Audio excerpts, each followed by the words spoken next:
Morning decisions. How about a creamy mocha frappuccino drink? Or sweet vanilla? Smooth caramel, maybe? Or a white chocolate mocha? Whichever you choose, delicious coffee awaits. Find Starbucks Frappuccino drinks wherever you buy your groceries.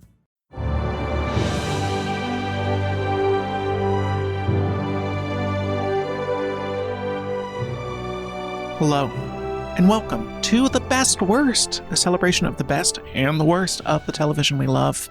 That's Meg Bashwinner over there. Hi, I'm Meg Bashwinner. And that's Joseph Fink over here. And that jingle jangle sound is our dog. And we love TV, so we created this show to explore what we all love about popular TV shows by watching both the IMDb viewer best rated and worst rated episodes of a quintessential series.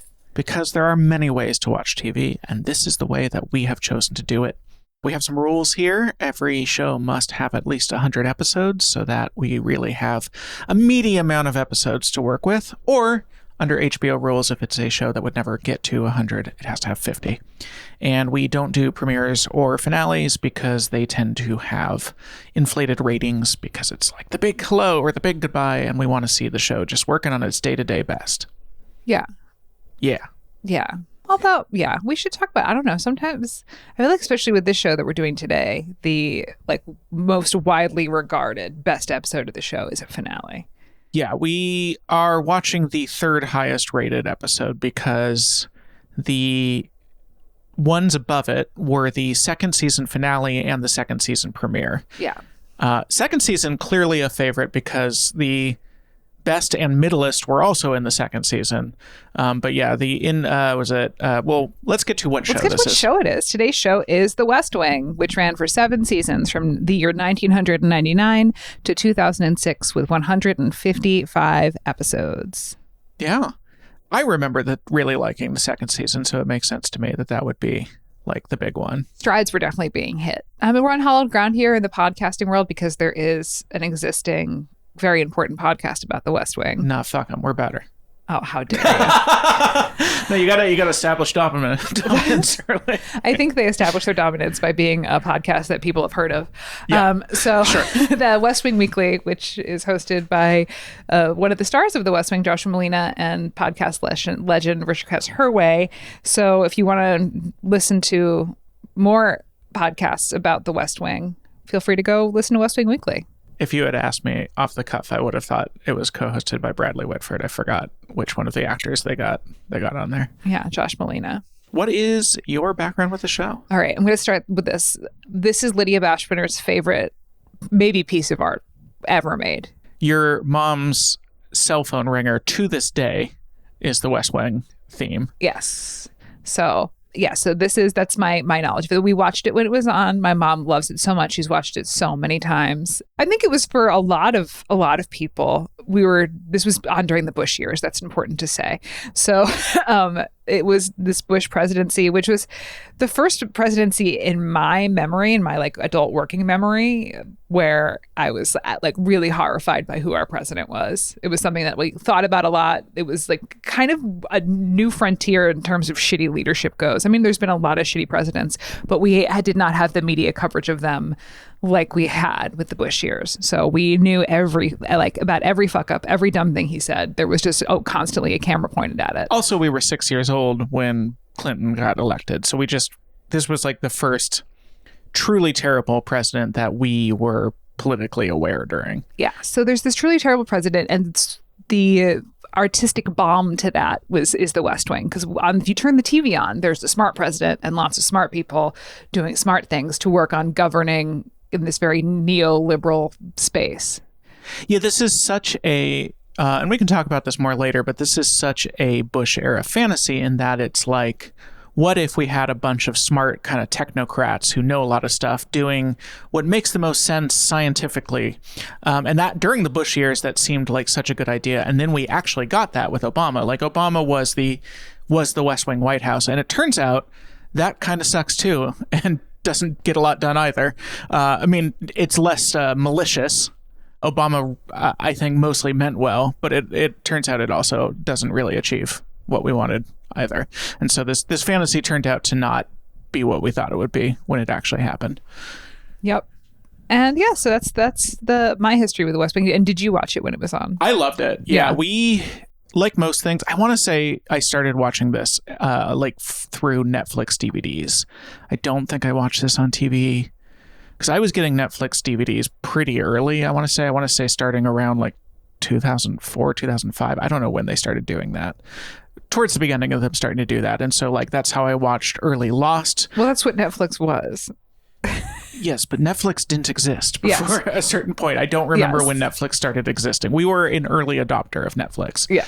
I don't know why, but I remember my parents and I had separate accounts. And so we would get like separate little red envelopes of DVDs. And West Wing was one that we watched, I'm pretty sure, through Netflix DVDs. I have like vivid memories of that second season because that definitely is the one where they like really hit their stride. And you're like, God damn, this is a good show. And then I definitely fell off at a certain point. I think a lot of people did. I think the general consensus is the last few seasons aren't nearly as good. And I stopped watching probably around season 5, I want to say. Yeah, the first 4 seasons of this show, the showrunner and writer of most of the episodes writer of all of the episodes is Aaron Sorkin. Yeah, we'll get to that because there's some weird... I'm not sure he actually fully wrote all of the episodes. I think there he is just some credited there is some weird himself. stuff. We can talk about that in controversy, but he was the showrunner, creator of the show, along with Tommy Schlamme, who is a producer on the show and director of many of the episodes. His name is Thomas Schlamme. He is referred to as Tommy Schlamme. By your family. Well, no.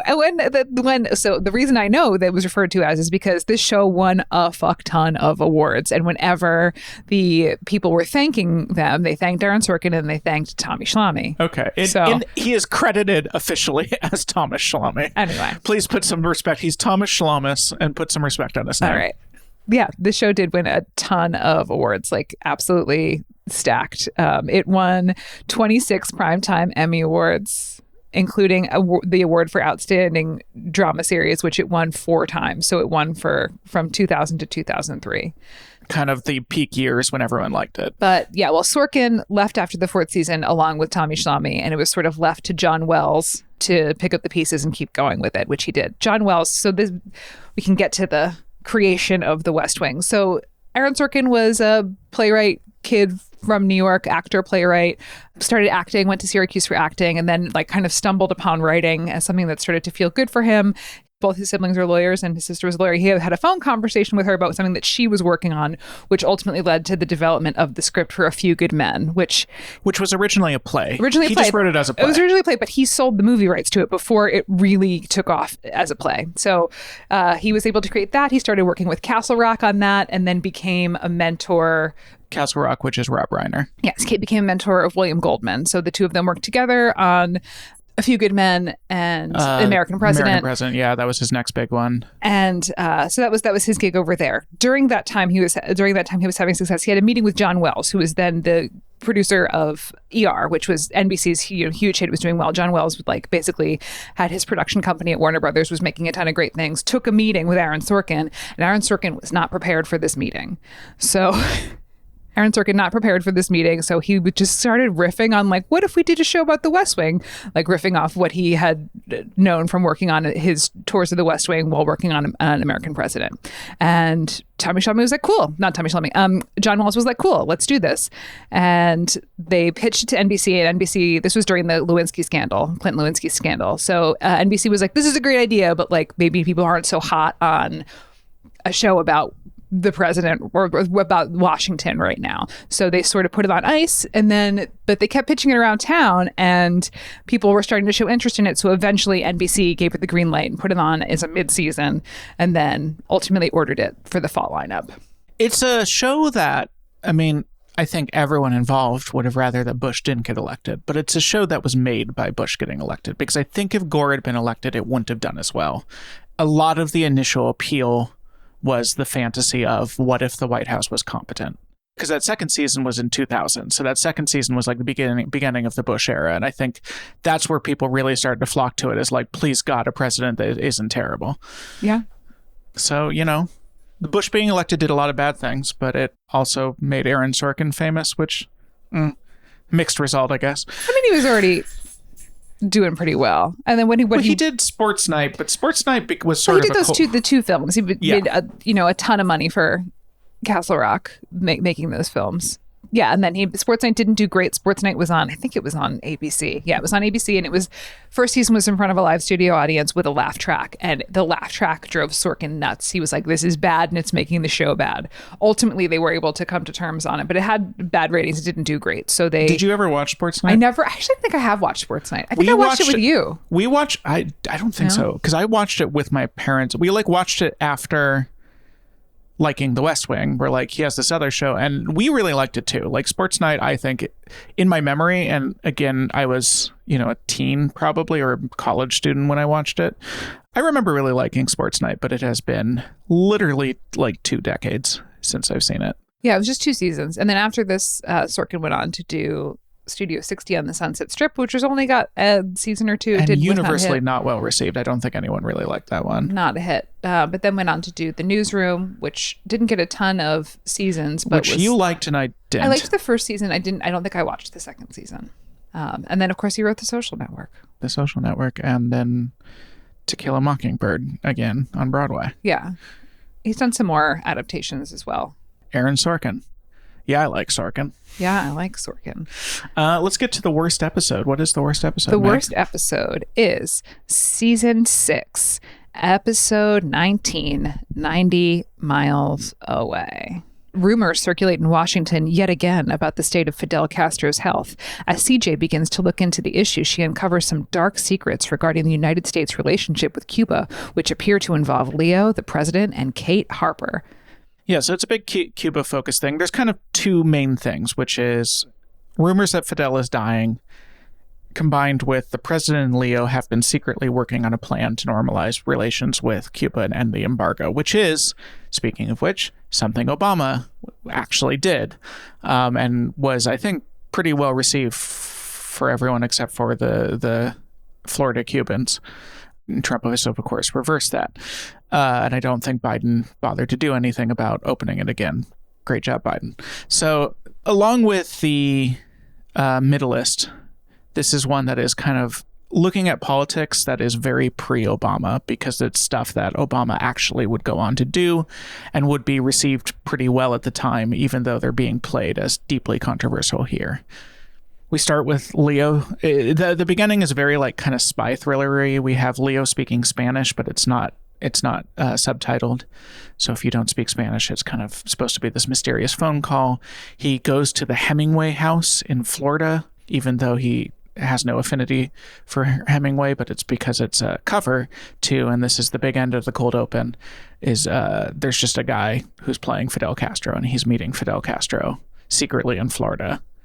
They've flown him in secret to meet at the Hemingway house and discuss normalizing relationships, because it's unclear, I think, in the episode whether Fidel is actually dying, but he is still very much in charge. And then, so there's how this is all playing out back in Washington. It's kept very secret at first, but then people find out about it. And then, so they're checking with the campaign, because at this point, there is the Bartlett's successor election is happening. So at this point, Josh and Donna are out there working on the campaign for Santos, and they're seeing how it's playing, because it's very important to win Florida, as we know. So how it will play with the Cuban Floridians. Yeah, so there's that aspect of it. And then there's also this B plot where Charlie is calling in different professionals to deal with the suspected termite problem in the White House, which is just we're just mirroring the plot of Cuba. Well, it's we could kill them all, or we could, there's these different solutions. There's the two solutions are we could kill them, or we could use the termites to study layers in the White House wall and learn about the history. Yeah, so it's we could kill these things and get rid of them, or we could study them and learn more. This is the first time it's occurring to me there was any parallel between those plot lines. It was played very comic relief. There was, I thought it was very funny. There's the termite guy who is so focused on termite evidence and termite extermination that he barely registers to him that he's in the White House. So there's some fun with the guy who's oblivious to where he is because he's just so termite focused. It feels very much not Charlie's job. Yeah, you'd figure that there'd be someone several layers below him.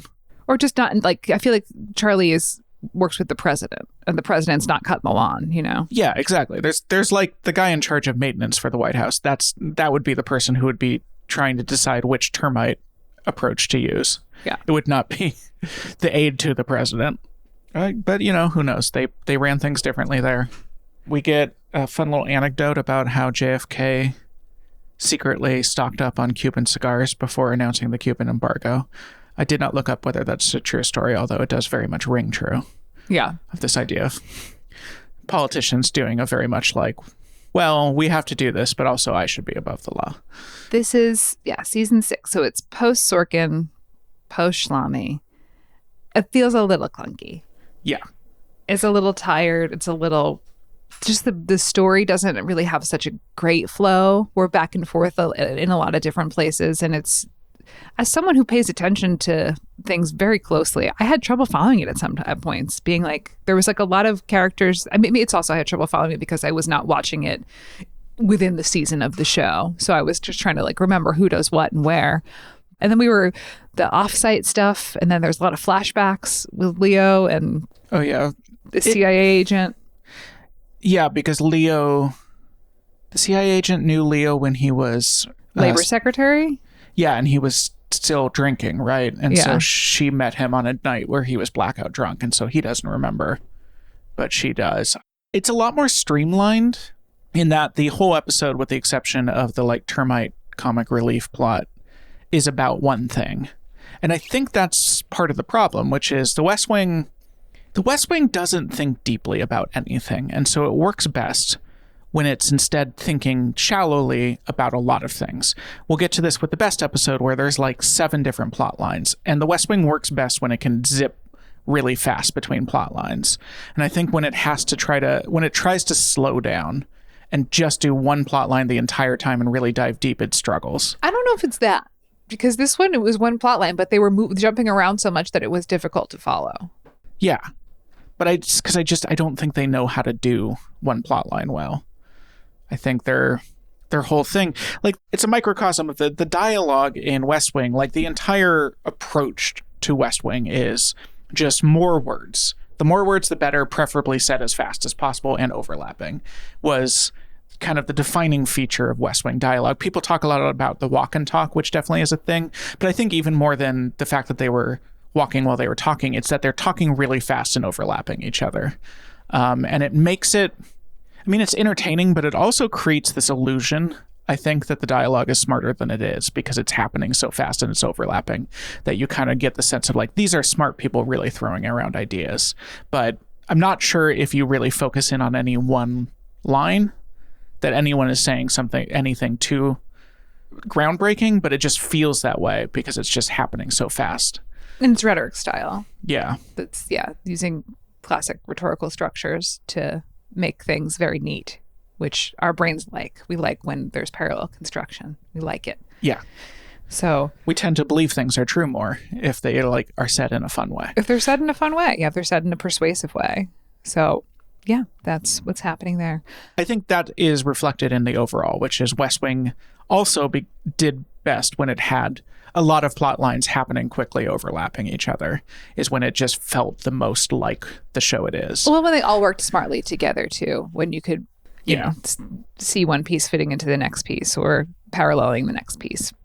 One of the staff members just has a poster saying "Cure Autism Now" in her office, which is a very like early 2000s approach to autism, which is not necessarily a thing we need to cure, but it's just a way that some people are. Yep. It's an interesting time in our society. Yep. CJ gets a file that's heavily redacted. She is, at this point, the chief of staff. She's not the chief of staff at that point. She is. I thought she was still press secretary at that point. No, she's the chief of staff. She's the chief. This is late season 6. She is now chief of staff. Okay. I think Leo is like an independent. He's a consultant to the president or something. Yeah. So she is now chief of staff. You're telling me the chief of staff in the White House can't get an unredacted file? Yeah. By the way, those redacted files are just the files on J. Edgar Hoover, heavily redacted so that you don't notice the details. Some of the pages are just the same pages twice, redacted in different ways. Some real fun Hollywood prop making.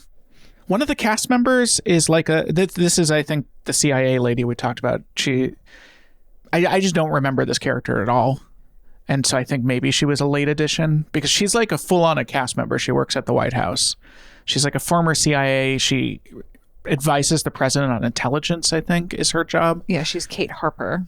But I did not remember this character at all. So I feel like probably... Just later in the game. Yeah. Yeah, she came in like season 5 or later when I stopped watching. The West Wing is about a form of American government that is likely gone forever. Because it is about a form of American government in which rules and consequences matter at all. Like, everyone in the West Wing is constantly worrying about what are the consequences for this? Are we following the rules? If we aren't following the rules, what will be the consequences for that? And I kind of feel like, you know, even if we manage to get Trump out of power, that element of American statecraft is just fully broken.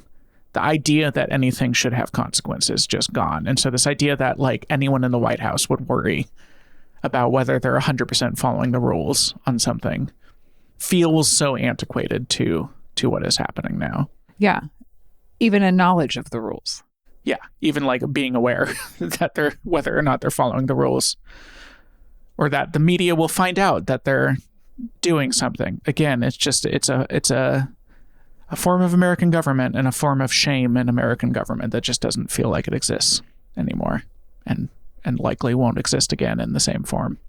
There's also a lot of stuff in this episode about that Republican senator. Yeah, there's a senator whose whole thing is that he's always drunk, although the actor does not play him drunk at all. They're always like, he is 3 sheets to the wind, and the guy was not acting drunk in the actual scenes. Yeah, he was maybe a little loud, but... Yeah, it was a weird choice. Like, why would you not have that guy at least act a little drunk? Yeah. I can't speak to that. There is, I don't even remember what this is a reference to, but I think this is somebody running for Congress. But there is a repeated plot point that is just about how scandalous it would be if a convicted felon got elected for something. So, again, just dispatches from a form of American government that will never exist again. They're also just like, well, what are the voters going to think? The voters don't think about shit anymore. Yeah. I mean, I'm not sure they ever did, but the idea that the voters ever thought rather than they were just kind of persuaded by... Our dog is now just wagging her tail. She's very into. She's asleep while wagging her tail. Oh, good. I hope she's having a good dream. This episode was written by John Young. John Young is from Montclair, New Jersey. Oh, hey. Which is the next town over from where Meg grew up. He got to start writing a PI movie called Chandler. That's tagline was, "The case is tough, but so is Chandler," which is a good tagline. He went on to write a lot of TV, including creating the TV show China Beach in the late 80s, which I've never heard of, but our Roku keeps being like, do you want to watch China Beach? It's like always advertised on our homepage for some reason. China Beach was a John Wells, so that's how we get there. John Wells worked on China Beach. It was one of his early projects that he worked on. It sounds like it's a little bit like MASH, but the Vietnam War. Yeah. Ran for 4 seasons. I had never heard of it before Roku started offering it to us. And it was directed by Rod Holcomb. I think I'm pronouncing that right. Really long-time TV director. He's best known. He directed both the pilot and the finale of ER. So presumably he came in through John Wells. John Wells, yep. He got his start with The $6 Million Man in the late 70s and worked all the way up to Criminal Minds in 2017 until he passed away last year. R.I.P. Rod. He did good. Any other thoughts on the worst episode of The West Wing? No. Still entirely watchable. It just does not give you the deep satisfaction of watching a good episode of The West Wing, but it's still a serviceable episode of television. On the scale of Happy Days, where I did not see any change in quality between the best and the worst, really. There was a noticeable change in quality between the best and worst, but not, as you said, not a huge divide. Yeah. It just didn't work quite as well. I'd give this episode a C. Yeah. But sometimes a C is good for me. Yep. All right. Let us get to the intermission. Or we could talk about the controversy. Oh, we got to talk about the controversy. Go for it. What do you have for controversy? Well, if we want to talk about whether or not Aaron Sorkin actually wrote all these, that would actually be better with the best, because that is an example of one where I'm not clear what his writing actually was. But did you have any other controversies? I think we touched on it a little bit. with the sort of fantasy. Yeah, similar to kind of the backlash to Hamilton as neoliberals embraced it. I think there's been a huge backlash to the West Wing by people on the left now who are, I think a lot of it is they lived through that with Obama. They lived through the West Wing, and it turned out it kind of sucked. And so there's been kind of this backlash to West Wing politics, and the entire idea of West Wing liberalism has deeply fallen out of favor, especially among people our age and younger. Again, with the West Wing liberalism, where it's like, yes, the alternative is worse, for sure. But that saying that this is the only solution to that is what is stopping us from moving forward in any way. We could do so much better. We could be doing so much better. And just because they're bad doesn't mean that we have to be mediocre.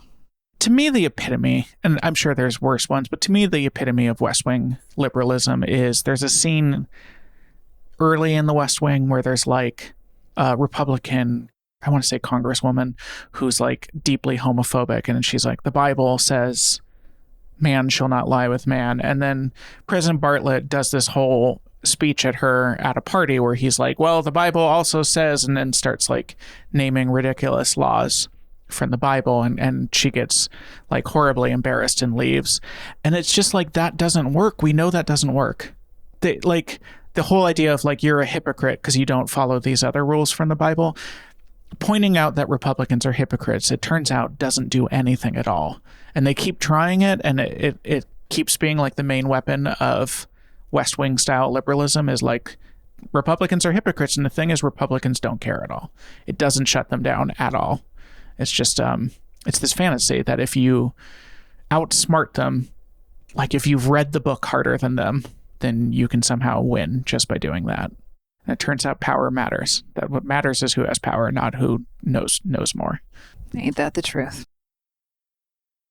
You mind if we make one more stop before heading back? I need to run a Target. 100%. Let's RTT. You thinking of stuff for the dorm? Yeah, my mom gave me some good tips on must-have essentials. We for sure need underbed storage, handheld iron for wrinkles, maybe even a mini Keurig for Mondays. Am I right? All right, bet. Because I was already thinking about keeping my clothes looking fresh at college, so you better be sharing that. Of course, man. Whatever I get on this run is yours too. Twin. But for real, let's go before they close. Find everything you need for college at Target.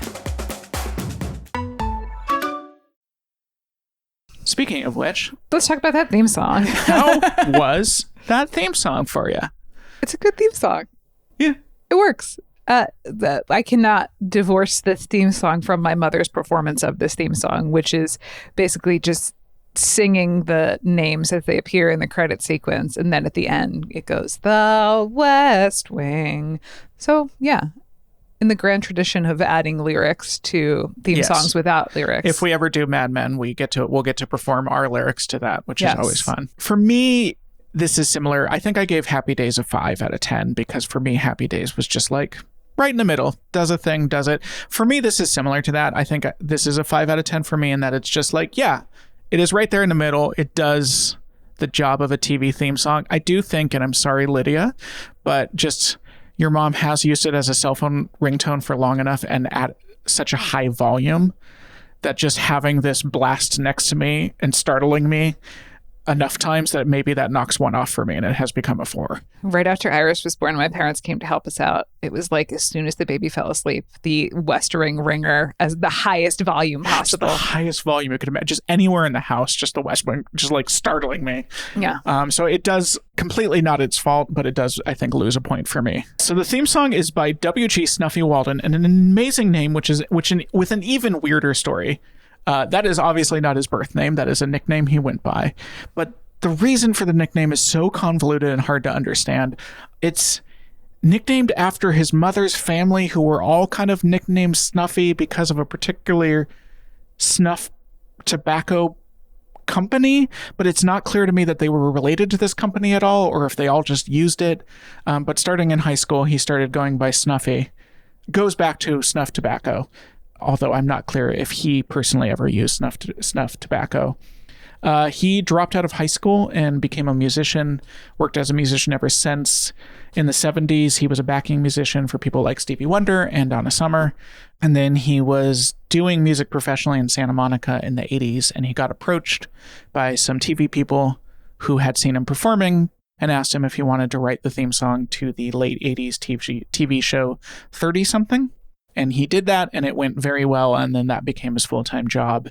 And he has written just a ton of theme songs. He wrote the theme song to The Wonder Years, Roseanne, Ellen, My So-Called Life, Friday Night Lights.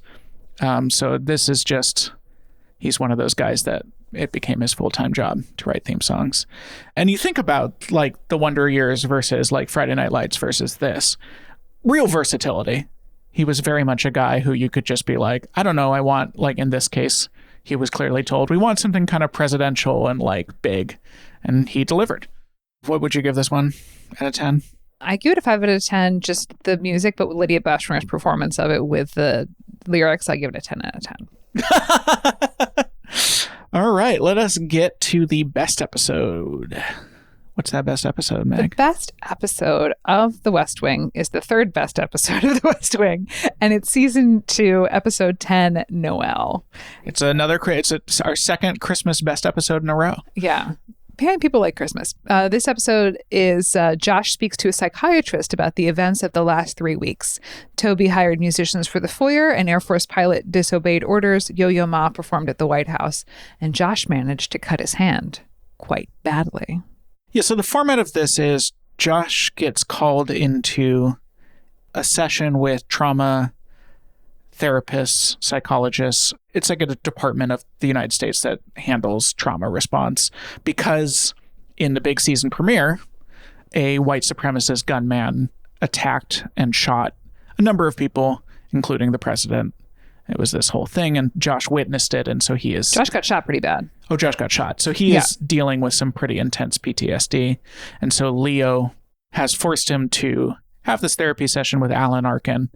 And someday I will get a single person's name right, and that will be a great day. Adam Arkin. And then we get through that therapy session, we get just a tremendous amount of plot lines. This is really just plot lines going every single which way, all tied together by... The therapy session is sort of put as a mystery of like, what is setting up Josh and how did he cut his hand? And what actually happened to Josh's hand? And Josh's side of the story versus what's actually happening. And we know that Josh is not well, and we know that we're getting some pieces about that. So one of the things that they talk about is the pilot, which is an Air Force pilot who broke away from his fighter jet's training formation, and they're trying to figure out what's happening here, whether they're going to have to shoot the plane down or what. While that's all happening, Josh is in charge of finding out about this guy. So he has his personnel folder, and he notices that they have the same birthday. He notices that this pilot got injured in some situation. I don't remember exactly what it was. It was in war. I don't remember which one. Yeah, he has a Purple Heart. And so then before they can sort of figure out what's going on with this flight, the pilot crashes it into a mountain. Intentionally. So, yeah. Which is, by the way, this was almost beat for beat an actual incident in which a pilot did that in 1997. So it was based on a real story. Days later, while discussing some politics, Josh yells at the president, which Josh doesn't seem to think he yelled at the president, but he yelled at the president pretty bad, which is very much they're like, you don't yell at the president. And so Leo at that point calls in the doctor from the American Trauma Victims Association to talk to him, because Leo understands. Leo's had dealt with some mental illness in his life, and he doesn't want to just kick Josh to the curb because of it. He at the end of the episode, he says, to Josh, as long as I have a job in the West Wing, you have a job in the West Wing. He tells this little anecdote that's structured like a joke, but it isn't really a joke, where it's about like a guy who falls into a hole and is looking for help. And finally his friend jumps in after him. And he's like, now we're both stuck. And his friend is like, yes, but I've been here before and I know the way out. Which is maybe a story that sounds very sweet, although it doesn't quite make sense when you actually parse it. How would you know the way out of a hole that you can't climb out of? But it's fine. Classic Sorkin. It sounds good as long as it happens quickly and you don't think about it too hard. Don't think about it too hard. We'll move on to the next thing. There's a plot that is unrelated to what's going on. As CJ is told by a reporter that there was a woman who was screaming at a painting in the White House on a tour and she was taken out of it.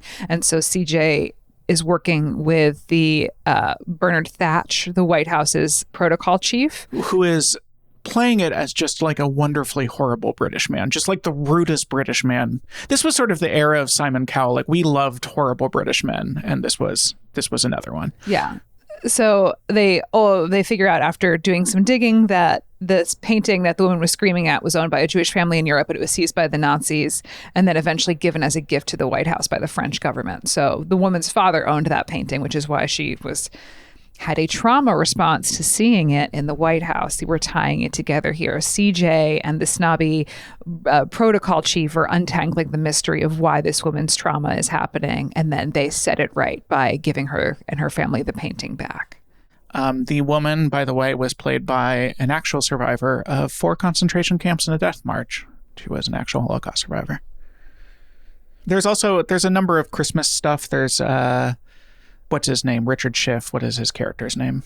Richard Schiff is Toby. Toby has gotten musicians to play in the foyer.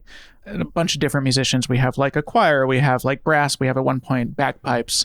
And Josh seems to be having an intense reaction to those musicians for reasons we find out at the end. There's also Yo-Yo Ma's doing a Christmas concert.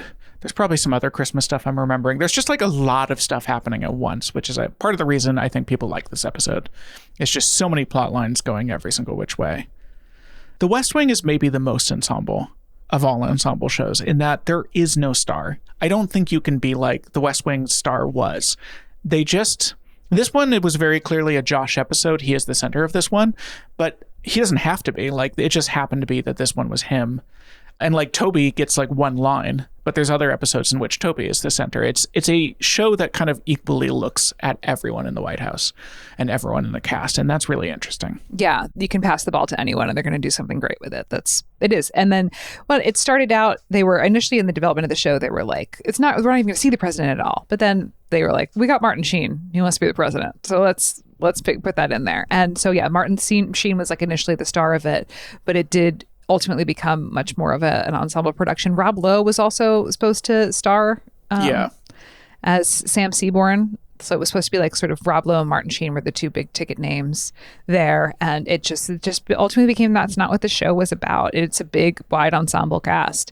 So Rob Lowe eventually leaves the show because it's just not meaty enough for him, I think, or not, starry enough for him, or not paid enough for him, or whatever it is. But I mean, he then would go on to do Parks and Rec, which is just sort of what if the West Wing was a sitcom. Yes. Another reason why I see this, the thing that they said about when Aaron Sorkin was the showrunner is that he said himself, he's like, I'm not a great showrunner.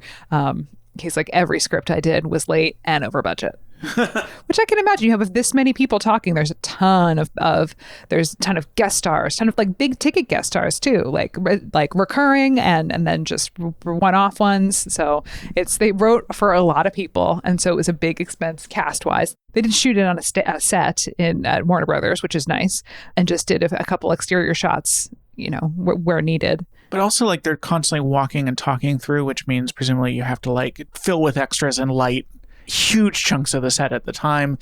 One thing that I think I never really thought about until I did any TV work at all, but just like the number of setups in a script, just so many locations in the script, even if they're all on sets, you're still having to like set those shots up. And it just happens at such a rapid fire basis. I remember this story. I don't remember the show, but like somebody who was a newer TV writer wrote an episode of a show and brought it to the showrunner. And the showrunner was like, this is a great script. Like, this is truly a great script of television. Also, if we filmed it as you've written it, it would be the most expensive episode of television ever filmed. I remember that with Neo Futures Plays. One of my mentees wrote a play and somehow got into the show. Usually a Neo Futures play would have like at most 3 to 4 light cues because it's a 2-minute play, and the lighting booth with the theater we're working at did not have a ton of capability. It had to be done manually. You couldn't really program it. So doing a lighting cue is tough. So you would get 3 would be a lot of light cues in a play. I think it had 20.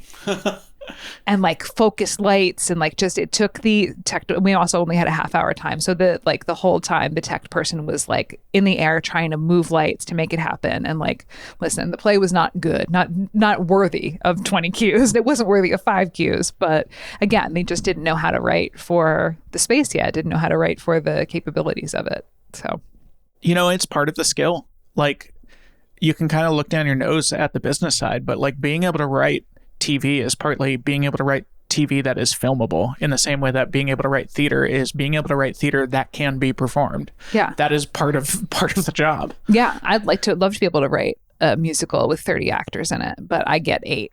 So I have to double, and I have to make it make sense, and I have to have the scenes make sense with the actors that we have the budget for. And sometimes you're like, okay, we just can't do this scene as written because it would involve too many people, and we don't have that many people. So how do we do this scene? Yeah. With less people? But that was not a concern of, and it became such a hit that I think NBC gave them some leeway. I mean, the first season I think had 13 million viewers, which is great for the time, and then 17 million in the second season. So 17 million is a ton. Like right now, everyone's talking about how Kimmel's got 15 million views on a YouTube video or on his show, whereas like that is huge right now to get 15 million eyes on anything, whereas 17 million people were just watching an episode of The West Wing when it came out. Part of what doesn't work for The West Wing, the whole idea of like, you can't yell at the president. The whole premise of the show is that we have to respect the office of the president, that the office of the president inherently has to be respected. And I just no longer believe that. I don't believe it, obviously, with Donald Trump, but I don't really believe it at all. I just don't know if president is something we need to respect. And the entire show is premised around that. Respect for president, respect for people, or the assumption that people, just because they work in the White House, are smart. Yeah. Because they work for the president, that they're the best, that they know how to solve these problems, that they know how to work with each other and work the government to really think about the problem and the many facets of it and find solutions. And that the solution is to govern and not just to advance and enrich, right? The entire idea of like Obama thought that this West Wing led into, which is this idea that like political issues are problems that you can solve by being smart enough and coming up with a smart enough solution. And it just turned out that wasn't true.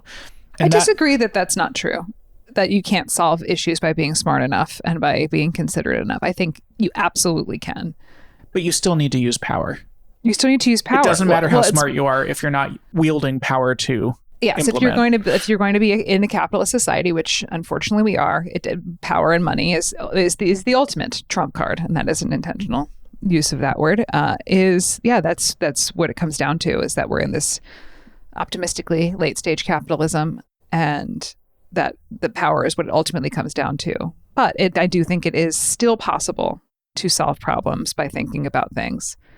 Not in our current situation, of course. Yeah. Or even in the previous administration. Biden could have done so many things to unravel the damage that Trump did and just didn't. Yeah. I guess because he was still playing by the Obama playbook and the West Wing playbook.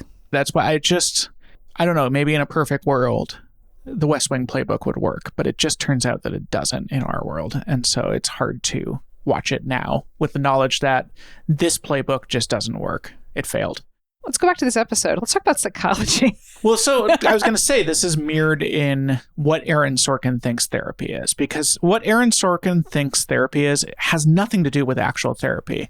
He very much, because Adam Arkin is so mean to Josh. It is played like an interrogation rather than a therapy session. It's a lot of like, you're going to tell me what happened to your hand, whether you like it or not. We can be here all night, Josh. Like, it is played very adversarial.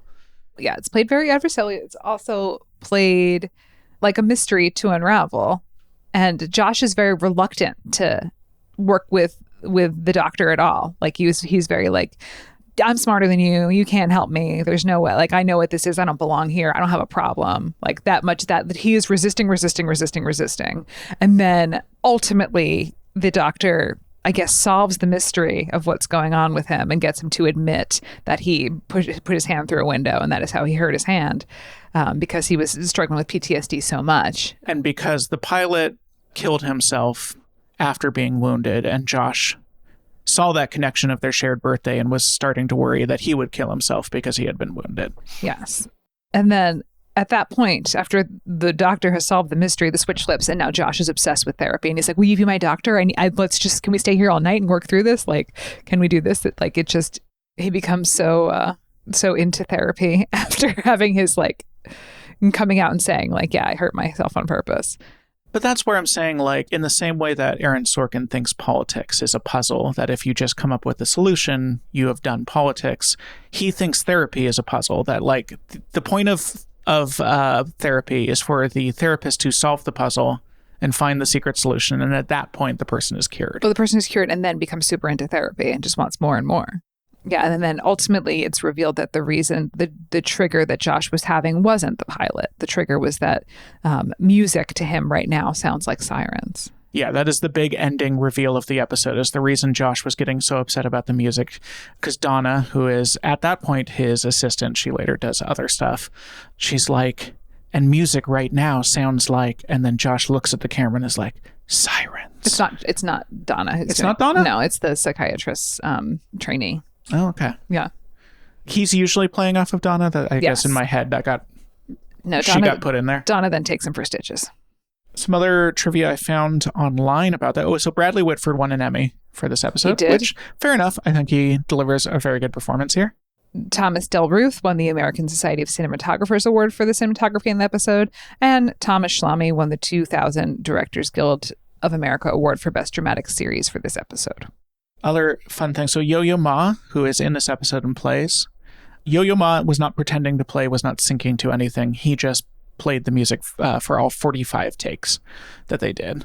Also, Dule Hill is a professional tap dancer who has done a lot of professional tap dancing, and so in between takes he would tap dance to Yo-Yo Ma's music to entertain the crew, which I think would be a fun thing to watch. I agree.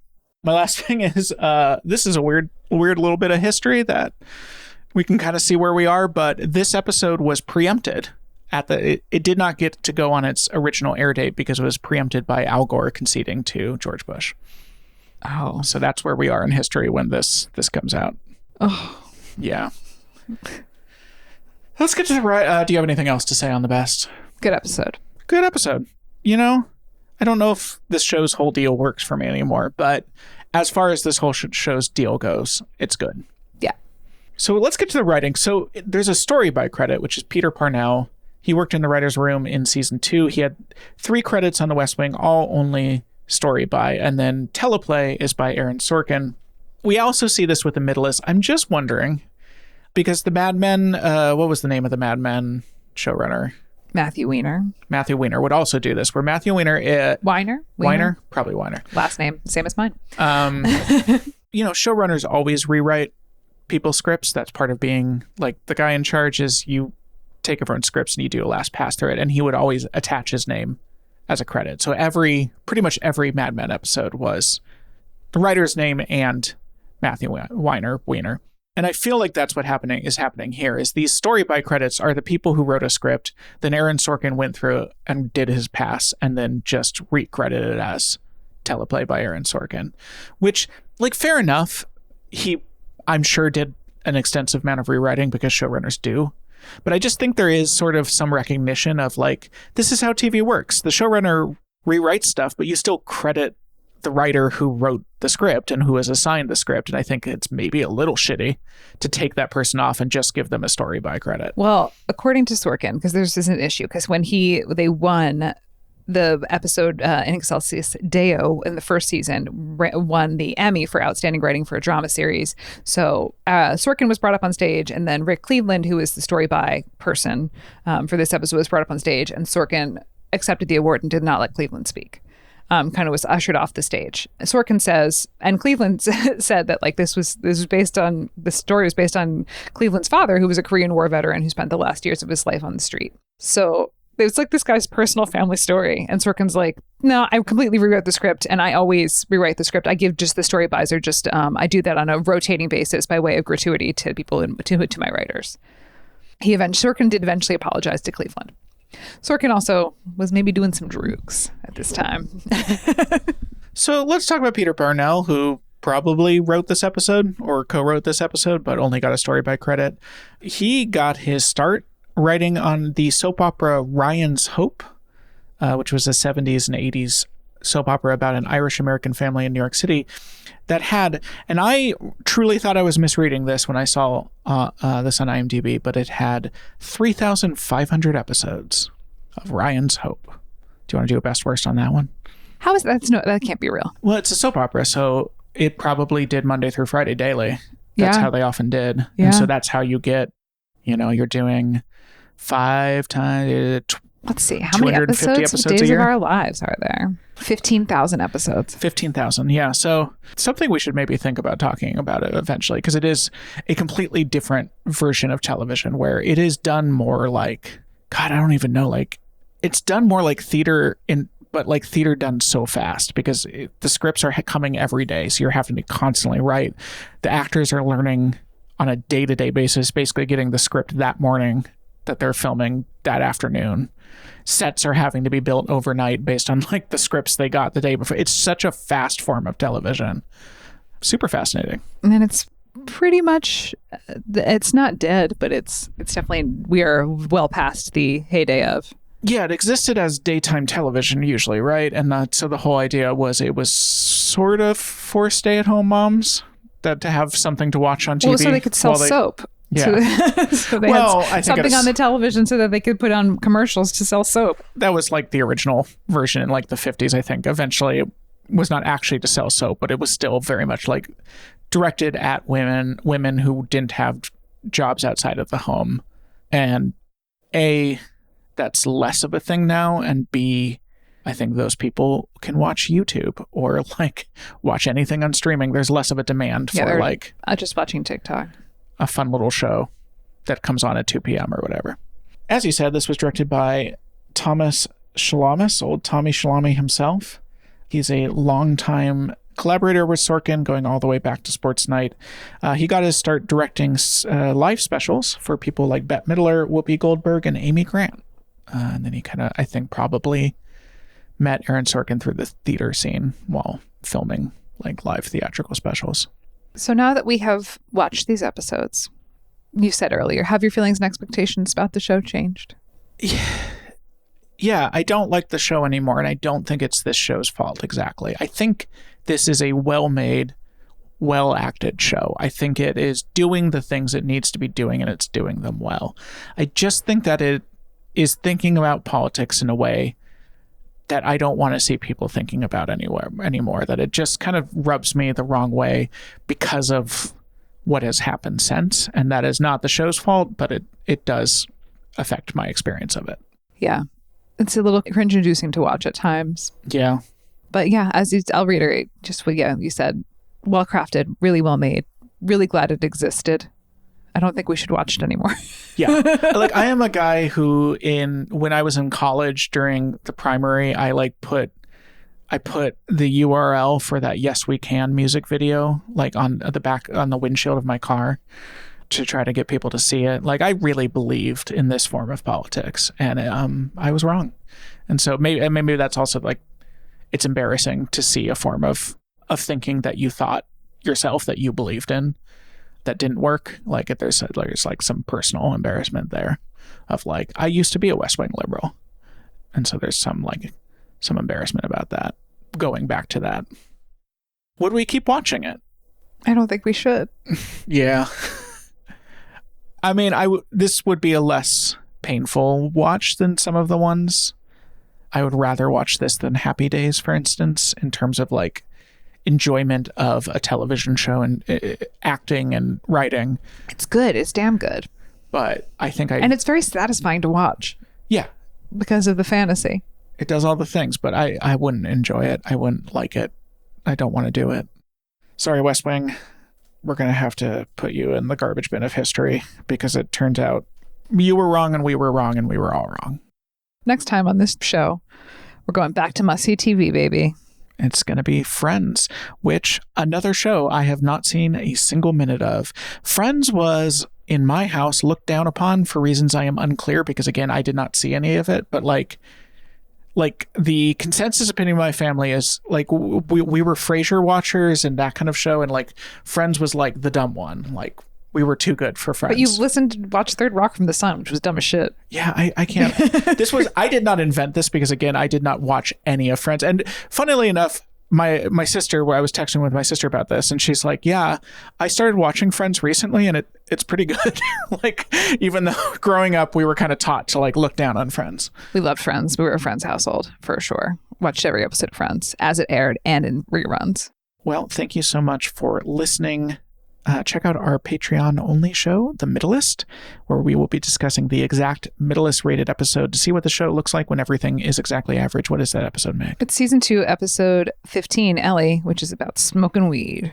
It's about what if, can you imagine the scandal if a president even considered supporting legal marijuana? No, not legal. Decriminalized. Decriminalized. You are correct. The way.